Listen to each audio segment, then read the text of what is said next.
Hello! Today I'm going to review the second hood as well as show you how I maintain it. This particular hood is one of the cheapest ones available. The grids or filters that come with this hood are thin and quite malleable.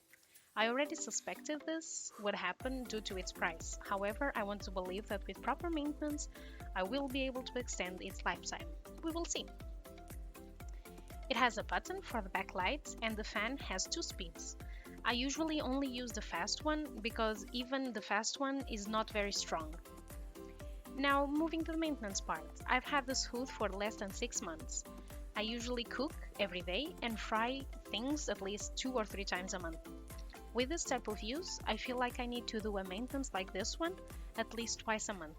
I usually clean it on the day that I fry things. I start by removing the grids and putting them in the sink. Then I apply a degreaser on both sides of the grids and add more to the point that collected the most grease. I wait 5 to 10 minutes to give the product time to act. Depending on the grease level, I reapply more degreaser. During this waiting time, I take the opportunity to clean the other parts of the hood. On a sheet of kitchen paper, I put some degreaser and clean the fan area, and I try to clean all the little holes. I repeat this step for the frame of the hood.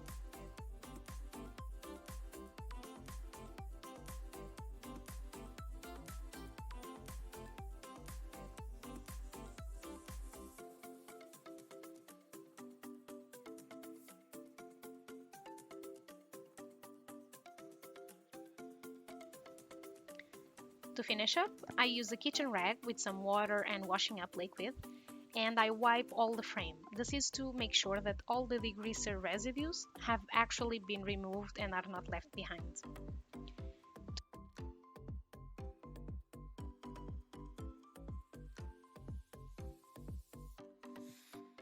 To finish the grills, I use hot water to remove the product and the grease. It is important to use hot water, especially if the amount of grease is significant. Before reapplying the grids, I make sure that everything is dry, grids and frame.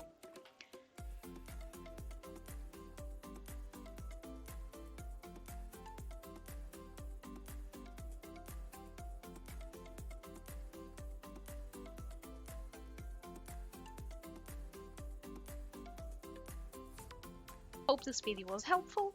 Until next time, bye bye.